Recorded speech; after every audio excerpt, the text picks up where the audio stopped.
চোখ দুইটা তার খুলে গেল।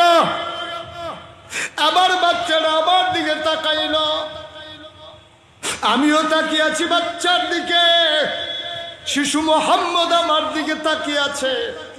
খোদার কসম আমি খেয়াল করে দেখলাম বাচ্চারা আমার দিকে তাকাইয়া ঠোঁটের কোনাটা বাঁকা কইরা হঠাৎ করে একটা মুচকি হাসি দিল।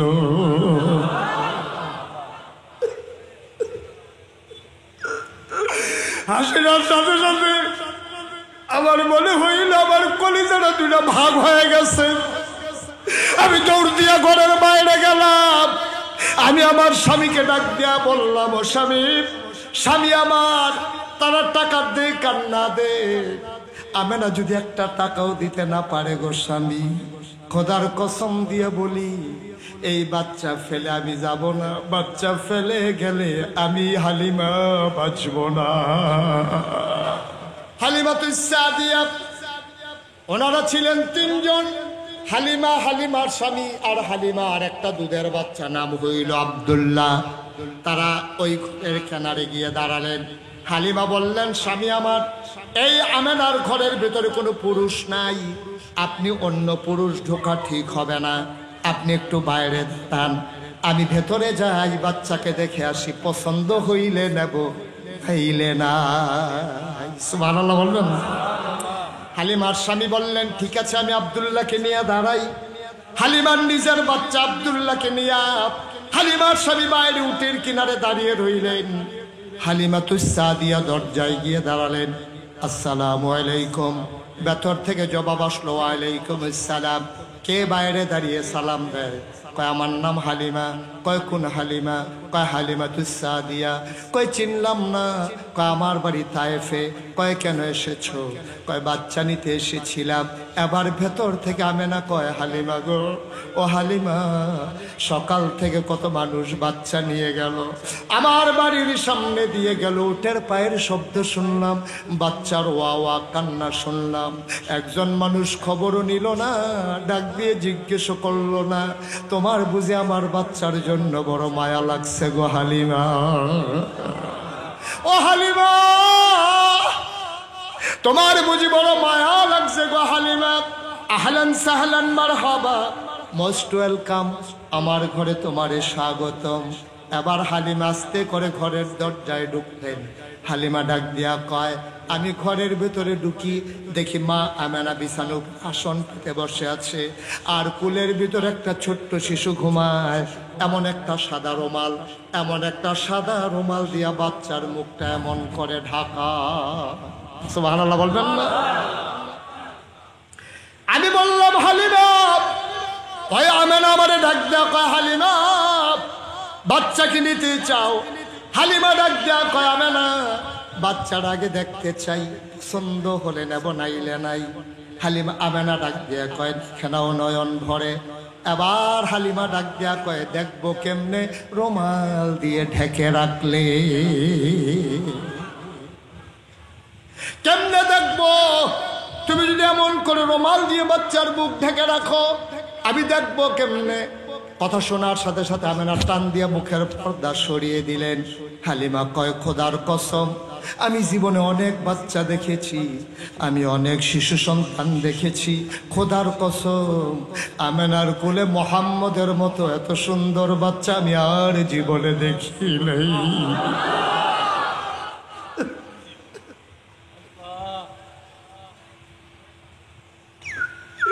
আমি কোনোদিন আমার বাচ্চা দেখি না।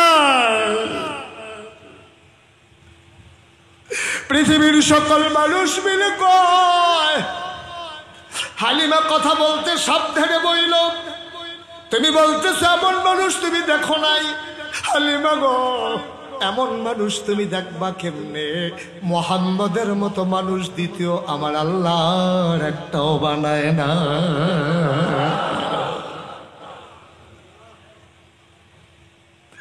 কেমনে দেখবা তুমি এমন বাচ্চা? এমন বাচ্চা তো দ্বিতীয় আর একটাও নাই। হালিমা কয়, আমি অপলক নয়নে বাচ্চাটার দিকে তাকিয়েছিলাম, বাচ্চারা চোখ বন্ধ করে ঘুমায়। আমি মনে মনে চিন্তা করতেছিলাম, আমি তো বাচ্চাটারে দেখি, বাচ্চাটা তো আমারে দেখে না। আমি কাউরে কিচ্ছু বলি নাই। আমি মনে মনে চিন্তা করতেছিলাম বাচ্চারা তো আমারে দেখে না। হঠাৎ করে দেখলাম বাচ্চার চোখের পাতার এমনি টিপ টিপ করে নড়তে আছে। আমার মনে হইল চোখের পাতা তো নয়, ফুটন্ত গোলাপের দুইটা গোলাপি রঙের পাপড়ি যেন মৃদু মন্দ বাতাসে দোল খাইতেছে।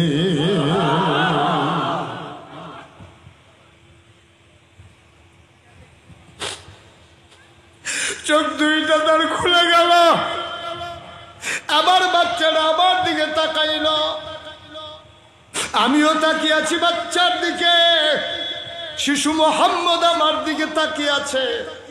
খোদার কসম আমি খেয়াল করে দেখলাম বাচ্চারা আমার দিকে তাকাইয়া ঠোঁটের কোনাটা বাঁকা কইরা হঠাৎ করে একটা মুচকি হাসি দিল।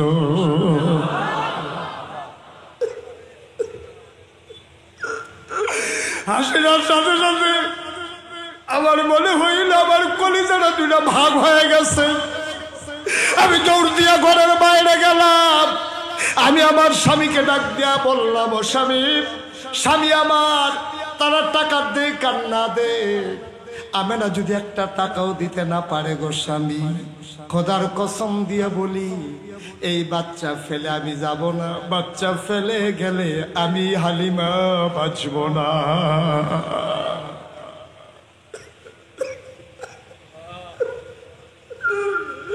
আমি বাঁচব না, আমি বাঁচব না। আমি বাচ্চা নেবই নেবো, টাকা দিলে দেখ না দিলে নাই। হালিমার স্বামী ডাক দেয়া কয়, হালিমা, ও হালিমা, মন চাইলে নিয়ে নাও, আমার কোনো বাধা নাই। এবার হালিমা দৌড় দিয়া ঘরে ঢুকলেন।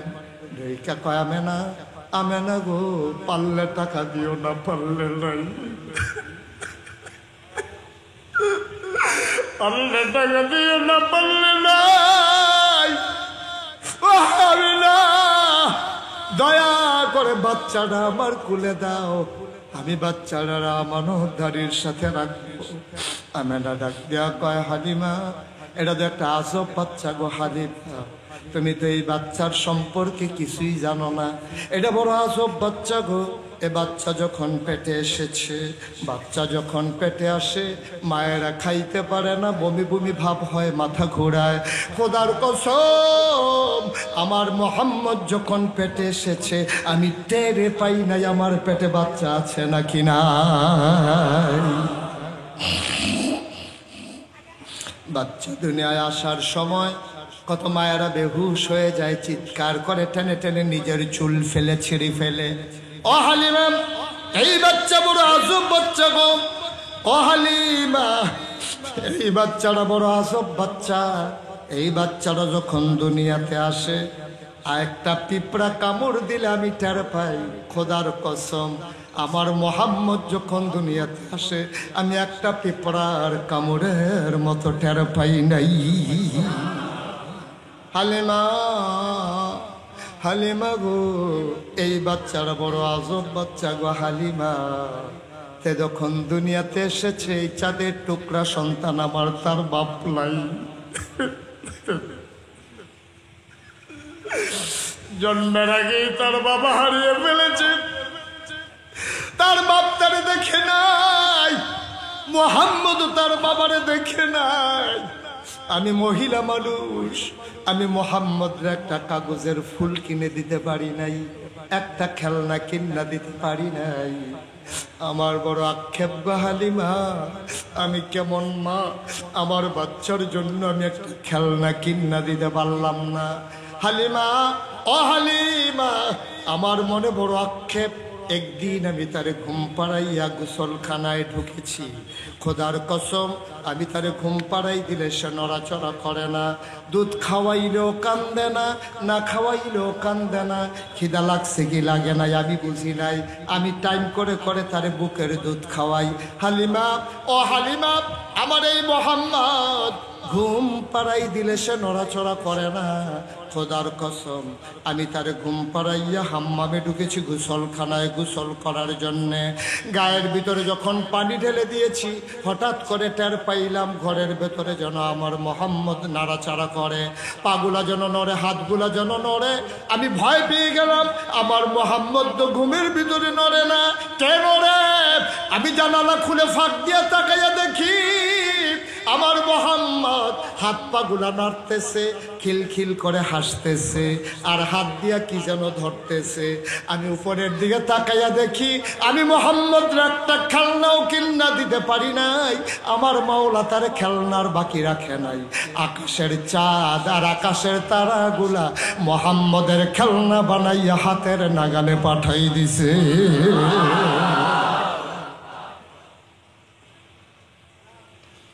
ও খাগড়াছড়ির মুসলমান, ও মানিকছড়ির মুসলমান, পার্বত্য এলাকার মুসলমান, এই নবী তোমার আমার নবী, তুমি নবীকে চিনো নাই?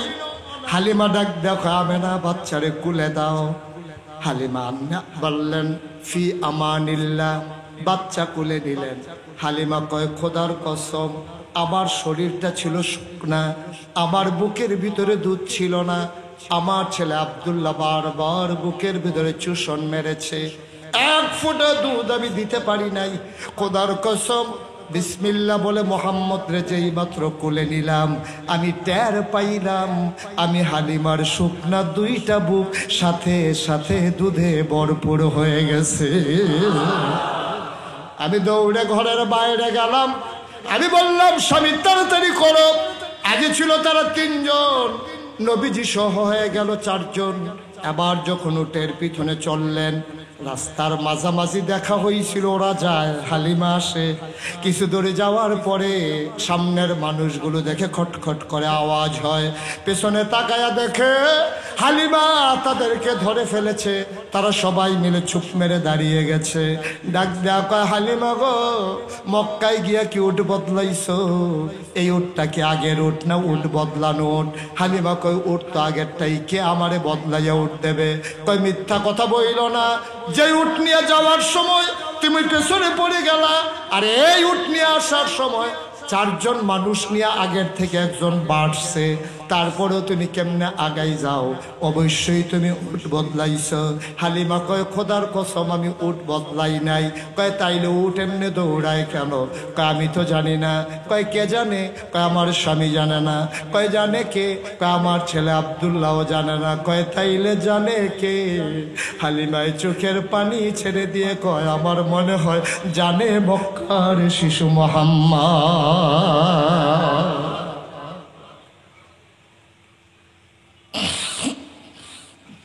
আমি নবীকে মানি, আমি নবীর কথা মনে হইলে দুরূদ পড়ি, আমি নবীর নামে সালাম পাঠাই। এটা রে নবীরে মানা কয় না রে ভাই। আল্লাহ বলে দিয়েছেন মানা কারে কয়, লাকাদ কানা লাকুম ফি রাসূলিল্লাহি উসওয়াতুন হাসানা। তোমাদের জন্য নবী হইলেন মডেল, তিনি হইলেন আদর্শ, তিনি হইলেন নমুনা, তিনি হলেন আইডল, তিনি হলেন আইকন। নবী যেমনে কথা বলেছে তুমি এমনে কথা বলবা। নবী যেমনে ওই সংখ্যালঘুর জান মালের নিরাপত্তা দিয়েছে তুমিও এমনে দেবা। নবীর মানা হইল নবীর জীবনে নিজের জীবন মিলিয়ে ফেলা, ঠিক কিনা? তুমি বলবা আমি আশিক রাসূল, 12ই রবিউল আউয়াল আসলে তুমি জশ্নে জুলুস বের করবো, তুমি মিছিলের পরে মিছিল দিয়ে রাজপথ তুমি একেবারে কাঁপিয়ে দেবা।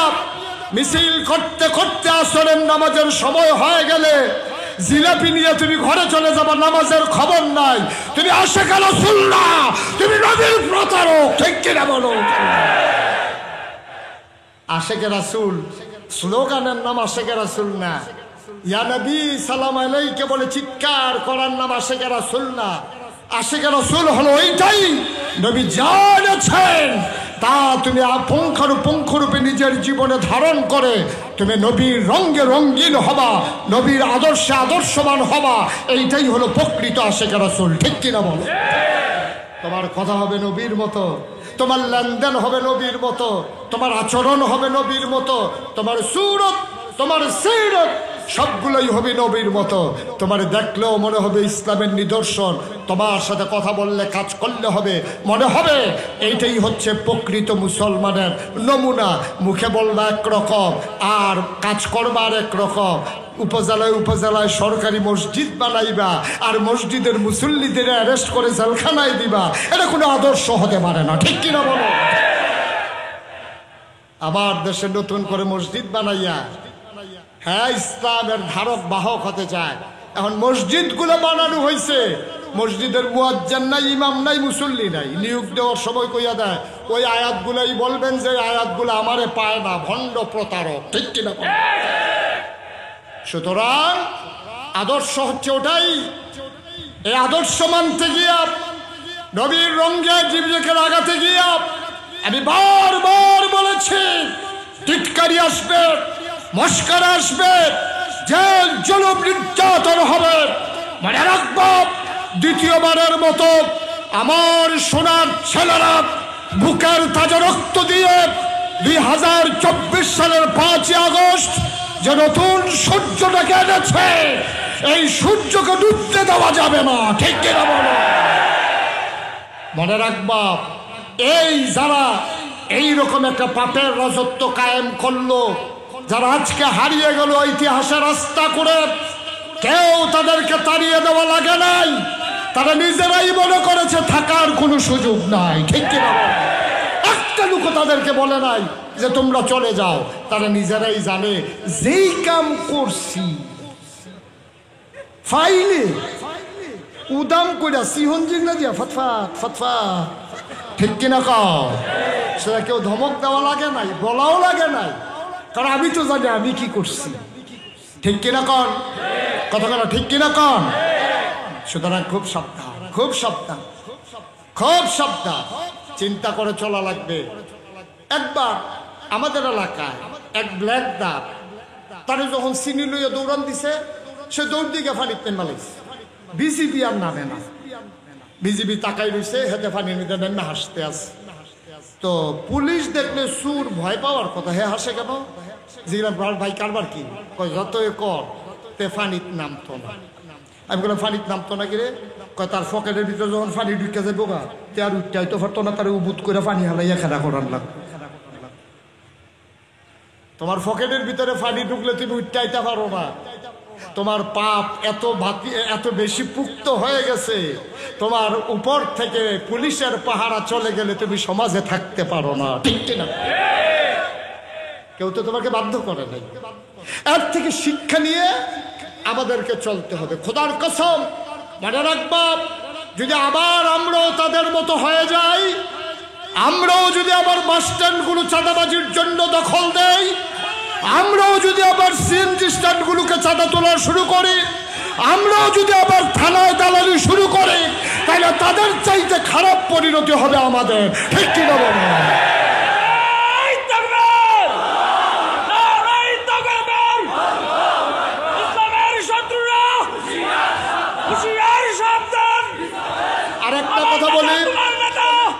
একটা কথা বলি, আমি শেষের দিকে চলে যেতে চাই। মনে রাখবেন, আল্লাহর নবী যখন যুদ্ধের ময়দান থেকে ফেরত আসতেন, তিনি সাহাবাদেরকে বলতেন যুদ্ধের সাজ খোলা যাবে না, তোমাদের যে রণসাজ এটা খোলা যাবে না, প্রস্তুত থেকো। কারণ যখনই বিজয় আসে এর পেছনে আবার একটা আঘাত আসতে পারে। এই জন্য যদি তুমি ঘুমিয়ে যাও, আনন্দে থাকো, তাইলে কিন্তু তোমার আঘাতের মুখোমুখি হওয়া লাগবে। এটা নবীর শিক্ষা। সুতরাং 15 বছরের জগদ্দল পাথর বিদায় করে বাংলার মানুষ নতুন করে যে স্বাধীনতা পেয়েছে, মনে রাখা লাগবে যুদ্ধের সাজ খুলে নেওয়া যাবে না। যে কোনো সময় আঘাত প্রতিঘাত হয়ে ফিরে আসতে পারে, আমাদেরকে সজাগ থাকতে হবে ইনশাআল্লাহ।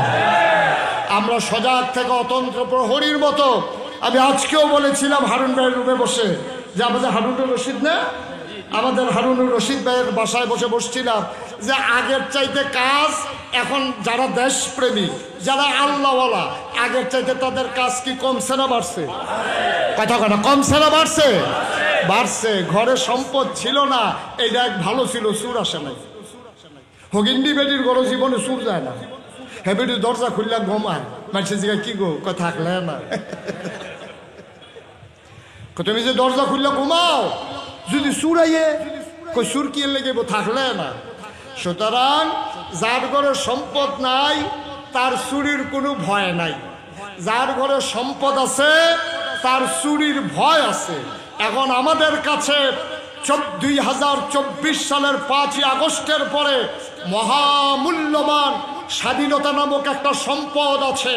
সুতরাং আমরা যারা এই সম্পদের মালিক, আমরা রাত জায়গায় জায়গায় অতন্ত্র প্রহরীর মতো পাহারা দিতে হবে, আবার এই সম্পদ যেন কেউ লুণ্ঠন করতে না পারে। ঠিক কিনা বলেন?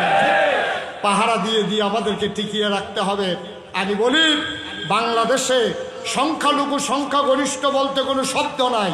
এখানে যারা পাহাড়ি, এখানে যারা বৌদ্ধ, এখানে যারা হিন্দু, এখানে যারা নিগোষ্ঠী, আর যারা মুসলমান, সবাই মিলে আমাদের পরিচয় একটাই, আমরা বাংলাদেশি। ঠিক কিনা বলো?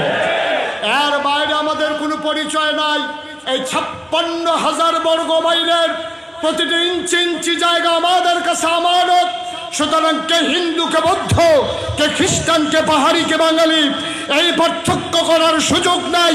কাঁধে কাঁধ মিলিয়ে সবাই মিলে আমার বাংলাকে কাগজপত্র নয়, প্রকৃত অর্থে আমরা সোনার বাংলা বানাতে চাই। ঠিক কিনা বলো?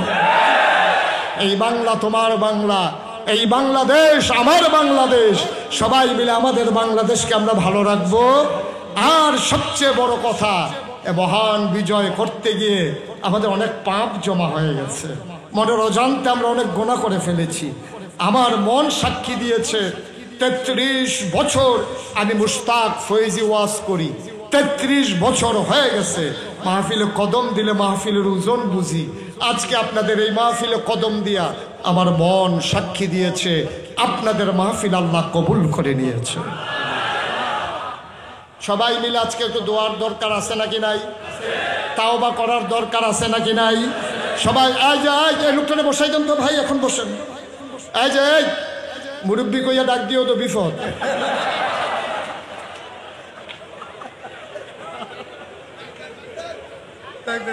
আমার মনে উনি ডাক্তার লাগিয়ে এরকম করছে, কই কি তার এত লড়ি ডাক দিতে না। হ্যাঁ কয় আমি যেহেতু মুরব্বী না, ডাকও দিত না। আমিন কর। আমরা সবাই মিলে তওবা করার দরকার আছে নাকি নাই? আমাদের গুনাহ আছে নাকি নাই? আমি এতক্ষণ কাউকে বসতে বলি নাই। আমি জেনেছি যতটুকুন জায়গা ছিল আপনারা ফিল আপ করে নিয়েছেন, কিন্তু এখন যেহেতু তওবা করব, আমি বিনয়ের সাথে অনুরোধ করব একটু বসে পড়ার জন্য। যে যেখানে আছেন বসে পড়ুন, সবাই বসে পড়ুন। ডাইনে বামে আমার যারা আছেন, সামনে যারা আছেন, পেছনে যারা আছেন, একজন লোক দাঁড়িয়ে থাকবেন না। সবাই মিলে আমরা তওবা করব। দরকার আছে নাকি নাই? এই সুযোগ যদি আবার না পাই, আল্লাহ রাসূল বলেছেন যে মানুষটা খালেস অন্তরে তওবা করে, মায়ের গর্ভের শিশুরা যেমন নিষ্পাপ হয়ে বের হয়, তওবা করার পরে দুনিয়ার মানুষ তেমন নিষ্পাপ হয়ে যায়। সুবহানাল্লাহ বলবেন না? সবাই মিলে আমরা তওবা করব ইনশাআল্লাহ, ইনশাআল্লাহ, ইনশাআল্লাহ। দরকার আছে নাকি নাই? যারা পারি নামাজের মতো করে বসি, যাদের নিচে বিছানা আছে আমরা একটু দয়া করে নামাজের মতো করে বসি। আপনারা জানেন যে আমি মুশতাক ফয়েজি, আমার নাম আপনারা শুনেছেন। সামনাসামনি সবাই আমার ওয়াজ শোনার সুযোগ পাননি, যেহেতু পাহাড়ি অঞ্চলে আমার জন্য আসাটা একটু কঠিন। কুমিল্লা, চাঁদপুর, বিবাড়িয়া ওই এলাকাগুলোতেই আমার বেশি করে প্রোগ্রাম করা লাগে। আর এবছর প্রোগ্রামের এত চাপ, কেন চাপ এটা নিজেও জানি না, তারপরেও ছুটে এসেছি। মাঝে মাঝে না আসলে ভালো লাগে না, কারণ আমি জানি এখানে পাহাড়ি মানুষ যেমন আছেন, এর চাইতে বেশি আমাদের ওই এলাকার মানুষ, কুমিল্লা, চাঁদপুর, ব্রাহ্মণবাড়িয়া ওই এলাকার মানুষই এখানে বেশি না। থাক, আর তুললেন না, অন্যরা ডরাইব। হাত তোলার দরকার নেই, এমনি থাকেন। ফেনীরও আছে। ছেলেরা বসো, এতবার বলা লাগে কি? আমিন কন, জোরে কন। তো আপনারা ইউটিউবের মাধ্যমে সামনাসামনি বসে তো সবাই শোনার সুযোগ পান নাই, মোবাইলে ইউটিউবে ফেসবুকে আমার ওয়াজ শুনেছেন কে কে দেখি একটু হাত তুলেন তো। ও বাবারে, আমি সারা দেখি সবাই শুনছে। আমিন বলেন। মাশাআল্লাহ মাশাআল্লাহ। সেই পাহাড়ের বাঁকে বাঁকে আমার কথাগুলো চলে এসেছে ফাঁকে ফাঁকে, না? আমি মুগ্ধ, আমি অভিভূত যে আপনারা আমাকে হৃদয় দিয়ে ভালোবাসেন। আমি ছোট্ট একটা মানুষ, আপনাদের ভালোবাসা পাওয়ার মতো উপযুক্ত আমি কোনো মানুষ না। আমি এত বড় কোনো বক্তাও না, বড় কোনো আলেমও না, কিন্তু বাংলাদেশের মানুষের ভালোবাসা আমি পেয়েছি, এটা আমার সবচেয়ে বড় পুঁজি, এটাই আমার সবচেয়ে বড় সম্পদ। আপনারা জানেন যে আমার নামের সাথে সবাই খেয়াল করেছেন পীর সাহেব, দুইটা শব্দ আছে, পীর সাহেব। আমার দাদা ছিলেন ফুরফুরার একজন বড় পীর, ফুরফুরা সিলসিলার একজন বড় পীর। আমার আব্বা 1985 সালে ইন্তেকাল করেছেন। আব্বার ইন্তেকালের পরে 1998 সালে, প্রায় 13 বছর পরে আমার দাদা ইন্তেকাল করেছেন। তা আব্বা না থাকার কারণে দাদা আমার উপরে দায়িত্ব দিয়েছেন। তা আমি দাদাকে বললাম, দাদা আমি তো পীর সাহেব হতে চাই না। তো দাদা চমকে উঠছে, সব জায়গায় পীর সাহেব লইয়া ফিটাফিটি। একজন পীর সাহেব বলে নাতি ফতি ফলার ঘরের না জিয়ার ঘরের, মানে ফিরের অভাব নাই, মাজারের লাগে আটন যায় না, সিফায় সাফায় লাইলো হিলাইলো হেইলাইলো, ফিরারের লেগে সবাই পাগল, আর আমার নাতি পীর সাহেব হতে চায় না। আমি বললাম যে দাদা আমি পীর সাহেব হতে চাই না। কয় কেন? আমি কই পীর সাহেব দেখতে দেখতে আমি অতিষ্ঠ। বাংলাদেশে আমি যত পীর সাহেব দেখছি, অধিকাংশ পীর সাহেব দেখছি বইয়া বইয়া খায়। পীর সাহেবের কোনো চাকরিও নাই, গৃহস্থিও নাই, অটোও চালায় না, সিএনজিও চালায় না, বইয়া থাকে। রিক্সাওয়ালা না টেহা দেয়, হগিন্নি বেডি না টেহা দেয়, বালা বেড়া সেই টেহা বইয়া বইয়া খায়। ঠিক কিনা কও? আমার লজ্জা লাগে। হাত আছে, পা আছে, নাক আছে, মুখ আছে, চোখ আছে। একটা লোক মাটি কাটলেও তো ডেলি 500 টাকা পায়। পাহাড়ে গিয়া লাকড়ি কেটটা কান্দ করে মানিক সরি বেচলেও তো 2000 টাকা বেচত পারে। তো এই মানুষটা বইয়া বইয়া খাইব, আর হগিন্নি বেডি টেহা দিব, সেই টেহাতে বইয়া খাইব। এটা আমার লজ্জাই লাগে। আর খাইতে খাইতে খাইতে খাইতে বাংলাদেশে এমন অনেক পীর সাহেব দেখবেন যে তেজে বইয়া রয়েছে, মনে হয় 10-12 জন বইয়া রয়েছে, তাই না? দেখবেন আলগা হয় না একজন। এই কারবারও বাংলাদেশে আছে, আছে নাকি নাই? তখন আমি বললাম, দাদা আমি তো পীর সাহেব হতে চাই না, আমি কষ্ট করে খাওয়াই না মানুষ, লেখাপড়া করছি, মেহনত করে খাবো, চাকরি করে খাবো, দরকারটা কি? দাদা আমাকে বললেন, তুমি কেমন পীর সাহেব হতে চাও? আমি কই, সমাজ বদলে দিতে পারে যে পীর সাহেব, যে দরবার সমাজ বদলে দিতে পারে, মানুষের নৈতিক পরিবর্তন ঘটাতে পারে, আমি সেই পীর সাহেব হতে চাই। আলহামদুলিল্লাহ বলবেন না? দাদাকে ওকে ফাইন, আমি এমনই চাই। তো আমাকে বললো, কি লাগবে তোমার? আমি বলো, আমার কিছু জমি লাগবে। তো দাদা এত ধনী মানুষ ছিলেন না, দাদা আমার 9 শতক জমিন দিচ্ছেন দরবারের জন্য। আমি তখন দাদার ইন্তেকালের পরে জমি কিনা শুরু করলাম। জমিন কিনা হয়ে গেল 18 একর 1800 শতক। কয় শতক? 18 শতক। আরে 1800 শতক জমিন কিনলাম। আমার এখানে 10টা প্রতিষ্ঠান, একটা খানকা, একটা দাখিল মাদ্রাসা, নুরানি মাদ্রাসা, হাফিজিয়া মাদ্রাসা, ধাতব্য চিকিৎসালয়, গণপাঠাগার, গবেষণাগার, ছাত্রাবাস, ইয়াতিমখানা, মসজিদ। আলহামদুলিল্লাহ বলবেন না? আমার মসজিদের টিনের ঘর, মাত্র কয়েকশো লোক জায়গা হয়। তাবিজে জমা পড়াই সবাই জানে ফেলছে। তো লোকজন আইসা, আমার নিয়মিত মুসল্লি ছাত্ররা ঢোকার আগে ওনারা আইসা দখল দিয়ে ফেলে। তা আমার মুসল্লি ছাত্র যারা, তারা বাইরে বালিতে, কাদাতে, পানিতে নামাজ পড়ে। তা আমিও ভিতরে জায়গা পাই না, যেহেতু ইমাম সাহেব এর লেগা পাই না, ওইটা আমিও বাইরে নামাজ পড়ার লাগে। এই মসজিদটা আমি চিন্তা করলাম, যখন হাজার হাজার মানুষ আসে, দৃষ্টিনন্দন, স্থাপত্য শৈলী মণ্ডিত, মুসলিম বিশ্বের এক অনন্য নিদর্শন, যে প্যাটার্নে কেউ এখনো মসজিদ করেনি, আমি এমন একটা মসজিদ বানাতে চাই। ইঞ্জিনিয়ারদেরকে বললাম, ওরা ড্রয়িং করে নিয়ে আসলো। দেখলাম বিশাল সুন্দর একটা মসজিদ, চমৎকার। আমি বললাম, এই মসজিদ কত বড়? এই মসজিদ কত বড় জিগাইয়া লাভ নাই, একসাথে নামাজ পড়তে পারবে 6000 লোক। মারহাবা বলেন। 3 তলা হবে, নিচতলায় হাসপাতাল, 19,000 স্কোয়ার ফিট, নিচতলা একটা ফ্রি হাসপাতাল। অসহায় মানুষগুলো এখানে চিকিৎসা করবে। মসজিদ মাদ্রাসা অনেক আছে, হাসপাতালের বড় বেশি প্রয়োজন। এই জন্য আমি নিচতলায় হাসপাতাল দিয়েছি। যারা রাত ফাও ভাঙ্গা যাবো গা অথবা অসুস্থ হইব, নিচতলায় চিকিৎসা লইয়া যাইতে সময় 2 রাকাত নামাজ পড়ে মনটারে ভালো করে ভাগ্য হইতে থাকবে। এই চিন্তা করে আমি মসজিদের কাজ ধরেছি। তো ইঞ্জিনিয়ারদেরকে বললাম, এত বড় মসজিদের যে ডিজাইন করলাম এটা করতে কত লাগবে? তারা আমারে কয় 15 কোটি টাকা। 15 কোটি টাকা যেমনে কইছে আমি মনে করছি 1500। আমি ওই কত কইলা? কয় হুজুর 15 কোটি। আমি কই বেড়া, আমি গরিব মানুষ, মসজিদ করতাম, চাইলাম কে লিগা ডর দেখাইতেছ না? কয় হুজুর ডর না, এটা লাগবো 15 কোটি। আমি চিন্তা করলাম কেমনে কি করি। তো ওরা আমাকে সাহস দিল, কোন জায়গায় নিয়ত করে নামেন। তখন আমি নিয়ত করলাম যে 1 বছরে আমি মুশতাক ফয়েজি মাহফিল করে যত টাকা হাদিয়া পাই, পুরা 1 বছরের হাদিয়া আমার মসজিদ আমি দান করে দেবো ইনশাআল্লাহ। আমি মসজিদের কাজ ধরার আগে 25 লক্ষ টাকা আমার 1 বছরের কামাই আমি দিয়া মসজিদের কাজ শুরু করেছি।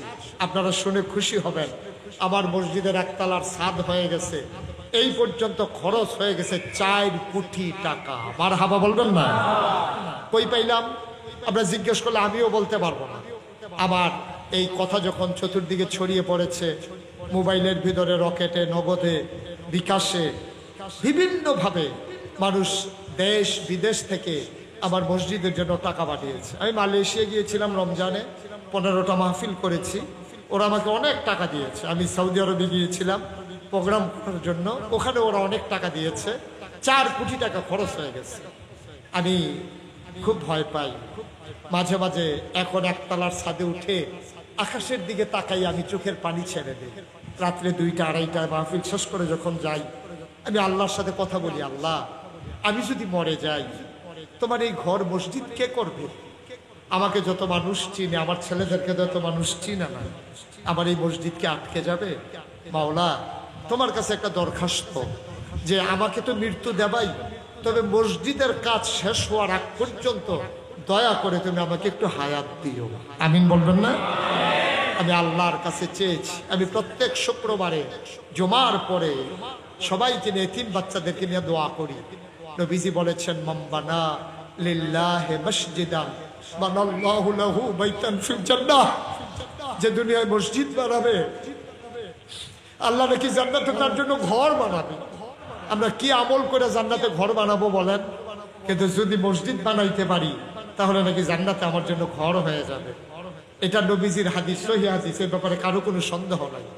আপনারা পাহাড়ি অঞ্চলের মানুষ, আমার হৃদয়ের মানুষ, আমার মণিকুঠায় আপনাদের বাস। আমি মন থেকে আপনাদেরকে ভালোবাসি। আমার এই মসজিদ আমার স্বপ্নের মসজিদ। এই মসজিদে যে যেমন করে শরীক হলো, আমি প্রাণবার দোয়া করি, আল্লাহ এই মসজিদে আমরা যারা শরীক হব সবাই মিলে জান্নাতে এক কোণা দিয়ে একটু জায়গা দিয়ে দিও। আমিন বলবেন না? এই প্যান্ডেলটার ভিতরে যারা আছেন, এখন আমরা তওবা করব, দোয়া করব, একটা লোক দয়া করে উঠেন না। যারা পারেন, পারলে শরীক হবেন, না পারলেও আমার কোনো জোর জবরদস্তি নাই। কোনোদিন বাংলার মানুষের কাছে এই হাতটা পাতি নাই। আমার মসজিদের জন্য আমি হাতটা বাড়িয়েছি। আপনারা যারা এখানে আছেন, 5,000, 10,000, 1,000, 100, 200 ইচ্ছে করলেই সবাই মিলে একটু শরীক হলে আমার মসজিদটা করা সহজ হয়ে যাবে। এটা আমার হৃদয়ের একটা চাওয়া, আমার স্বপ্নের মসজিদ। কেউ যদি মনে করেন যে হুজুর ইনশাআল্লাহ আমি 5টা 1000 টাকা দিয়ে শরীক থাকতে চাই, আমি প্রাণ ভরে দোয়া করে দেব, মনোজার করে দোয়া করে দেব। আল্লাহ যেন আপনাদের মনের সকলের ন্যাক আশা পূর্ণ করে দেয়। আপনারা সবাই মিলে শরীক থাকলে আমার মসজিদের কাজটা সহজ হয়ে যাবে। এখন 2 তলার ছাদ হবে ইনশাআল্লাহ, অনেকগুলো টাকার দরকার। আল্লাহ যেন কবুল করে, আমরা প্রাণ ভরে দোয়া করবো ইনশাআল্লাহ। মাশাআল্লাহ। আমার ভাই কি নাম? মজিবুল হক ভাই, উনি ইনশাআল্লাহ 5,000 টাকা দিয়েছেন।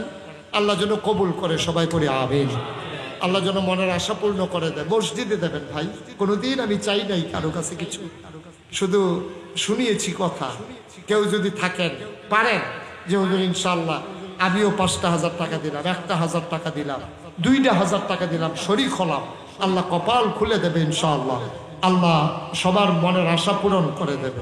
আমার ছেলেরা আসতেছে, যারা ভলান্টিয়ার আছে এখানকার, আমি বিনয়ের সাথে অনুরোধ করছি এই এলাকার যারা আছেন, ইউটিউবার যারা আছেন, সবাই একটু ভেতরে যাবে, যারা দিতে চান শরীক হন।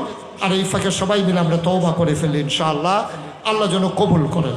একজন লোক বাকি থাকেন না, দাঁড়ানো আছেন, বসা আছেন, আমার মায়েরা বোনেরা যারা আছেন, সবাই মিলে আমরা একটু শরীক থাকি, আল্লাহ যেন কবুল করে। একজন লোক খালি যাওয়ার দরকার নেই, আল্লাহ ঢেলে দেবে, নিয়ে কুলাইতে পারবে না, মসজিদ আল্লাহর ঘরে দেবেন। সবাই মিলে শরীক থাকি আমরা, আল্লাহতে যার যার তৌফিক অনুযায়ী আমাদেরকে শরীক থাকার সুযোগ করে দিন।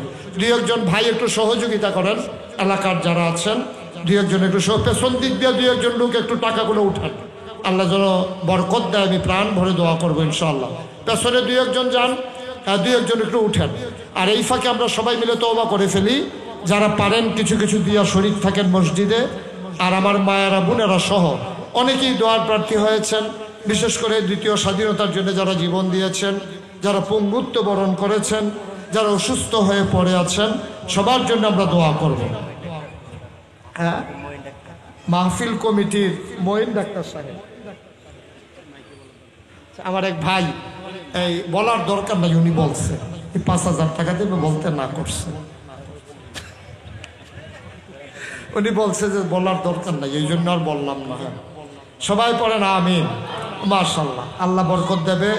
সবাই মিলে আমরা দোয়া করি, সবাই মিলে দোয়া করি ইনশাআল্লাহ। জি জি, মাশাআল্লাহ। আমার এক আলেম ভাই, মাশাআল্লাহ, উনিও 500 টাকা দিয়ে শরীক হয়েছেন। আমরা সবাই চলেন আমার সাথে তওবা করি, আমরা সবাই মিলে তওবা করি। মাশাআল্লাহ, আরেক ভাই 1000 টাকা দিয়েছেন, আরেক ভাই কিছু টাকা দিয়েছেন মসজিদের জন্য, আমার জন্য চাই নাই। খুশি মনে দেন, আল্লাহ ঢেলে দেবে ইনশাআল্লাহ। ইনশাআল্লাহ উঠান না কেউ, এখন তওবা হয়ে যাবে। সবাই বসেন, যারা পারেন দেন, আর আমার সাথে বাকিরা পড়েন। আউযু বিল্লাহি মিনাশ শাইতানির রাজিম, বিসমিল্লাহির রহমানির রহিম, আস্তাগফিরুল্লাহ রাব্বি মিন কুল্লি যামব ওয়া আতুবু ইলাইহি লা হাওলা ওয়ালা কুওয়াতা ইল্লা বিল্লাহিল আলিয়্যিল আযীম। হে আল্লাহ, ইচ্ছায় অনিচ্ছায়, প্রকাশ্যে গোপনে, শয়তানের কুমন্ত্রণায় পড়ে, নফসের তাড়নায় পড়ে জীবনে যত গুনাহ করেছি, কবিরা সগীরা, শিরক, বেদাত, সমস্ত গুনাহ থেকে খালেস অন্তরে তাওবা করতেছি। হে আল্লাহ, গুনাহ মাফ করে দাও, তাওবা কবুল করে দাও। আশহাদু আল্লা ইলাহা ইল্লাল্লাহু ওয়াহদাহু লা শারীকা লাহু ওয়া আশহাদু আন্না সাইয়্যিদানা হাবিবানা মাওলানা মুহাম্মাদান আবদুহু ওয়া রাসূলুহু সাল্লাল্লাহু আলাইহি ওয়াসাল্লাম। আমিন আমিন, আল্লাহুম্মা আমিন। রব্বানা যালামনা আনফুসানা ওয়া ইল্লাম তাগফির লানা ওয়া তারহামনা লানাকুনান্না মিনাল খাসিরিন। রব্বানা আতিনা ফিদ দুনিয়া হাসানাতাও ওয়া ফিল আখিরাতি হাসানা ওয়া কিনা আযাবান নার। আল্লাহ তাআলা, তোমার কুদরতি পায়ে ধরে ভিক্ষা চাই, আমাদের জীবনের গুনাহগুলো তুমি মাফ করে দাও। এই জীবনে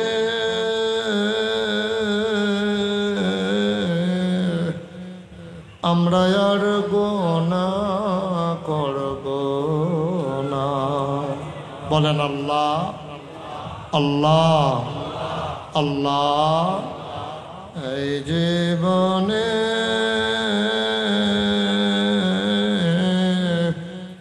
আমরা আর গুনাহ করব না।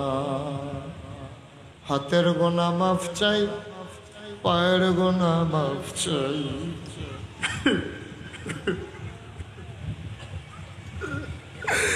চোখের গুনাহ মাফ চাই, মুখের গুনাহ মাফ চাই, সমস্ত অঙ্গ প্রত্যঙ্গের গুনাহ মাফ চাই। এই জীবনে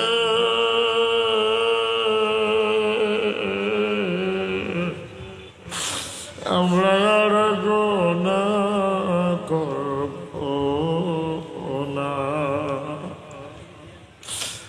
মাওলা রব্বে করিম, যে এলাকায় বসে হাত বাড়াইলাম আমার হারুনুর রশিদ ভাই মুরব্বীদের কথা কেমনে নামে নামে স্মরণ করল গো মাওলা। যেদিন গেছে একেবারেই গেছে, আমরা দিন দিন মুরব্বী শূন্য হয়ে যাচ্ছি গো মাওলা। আল্লাহ, আমাদের বংশধর যারা কবরে, তাদের কবর গুলারে তুমি মাওলা জান্নাতের টুকরা বানাইয়া দাও। আব্বা আম্মার কবরে আর আযাব দিও না, বলেন আল্লাহ। আব্বা আম্মার কবরে আর আযাব দিও না। দাদা দাদির কবরে আর আযাব দিও না। নানা নানির কবরে আর আযাব দিও না। এই এলাকার কবরে আর আযাব দিও না। মাওলা রব্বে করিম, আমি জানি না কার আব্বা নাই, আমি জানি না কার আম্মা দুনিয়াতে নাই।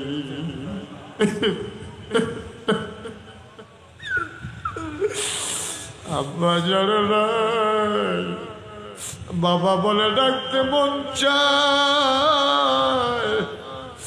বাবা বলে ডাক দিতে পারো না। মা যার নাই, হারে মা, মা ওই মা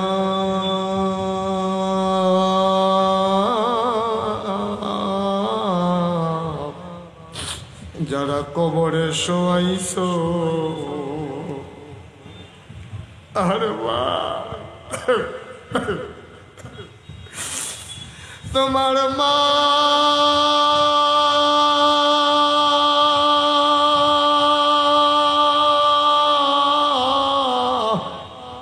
কবরে শুয়া শুয়া কান্দে রে, তোমার ওই চোখ নাই, তুমি মায়ের চোখের পানি দেখো না। তোমার মা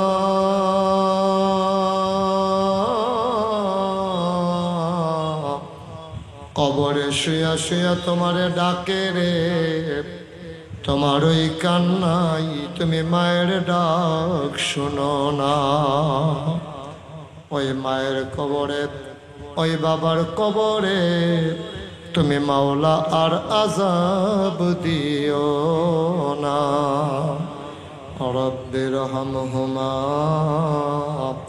কামা রব্বায়ানি সগীরা, রব্বির হামহুমা কামা রব্বায়ানি সগীরা। আয় আল্লাহ তাআলা টাকা দিল, পয়সা দিল, বুদ্ধি দিল, পরামর্শ দিল, মাহফিলে হাজির হলো, যে যেমন করে মাহফিল সাজালো। কিয়ামতের দিনে মুসিবতের সময় আজকের মোনাজাতকে তাদের জন্য নাজাতের উসিলা বানাইয়া দিও।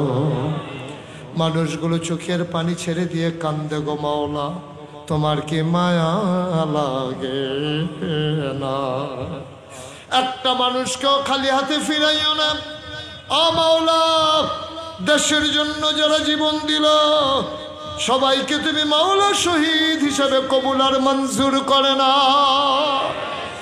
আয় আল্লাহ, যারা সুস্থ হয়ে বিছানায় পড়ে আছে, হাত গেল পা গেল, মাওলা কি দোয়া করবো আমি মাওলা? তুমি মাওলা তাদেরকে শিফায়ে কামেলা নসিব করে দাও। আল্লাহ, আমার দেশের স্বাধীনতা সার্বভৌমত্ব তুমি রক্ষা করো। আমার দেশে যারা স্বপ্ন দেখলো তোমার কলেমা খচিত কথা পতাকা পথ পথ করে উড়ো, এমন স্বপ্ন দেখে দেখে হাসি মুখে যারা ফাঁসি বরণ করে নিল, তুমি বাংলার আকাশে ওই পতাকা পথ পথ করে ওড়ার তৌফিক তুমি দান করে দাও। আয় আল্লাহ তাআলা, কোরআনের শাসন, আল্লাহর আইন, সৎ লোকের শাসন তুমি আমাদের সমাজের জন্য দান করে দাও। আয় আল্লাহ তাআলা, আমরা সবাই তোমার কুদরতি হাতে সফরদ হয়ে গেলাম, তুমি মাওলা সবার জমিনদার হয়ে যাও। এত প্রেম, এত ভালোবাসা, দূর দূর থেকে মানুষের ছুটে আসা, সবগুলাকেই মহব্বত কিয়ামতের ময়দানে তুমি মাওলা নাজাতের উসিলা বানাইয়া দিও।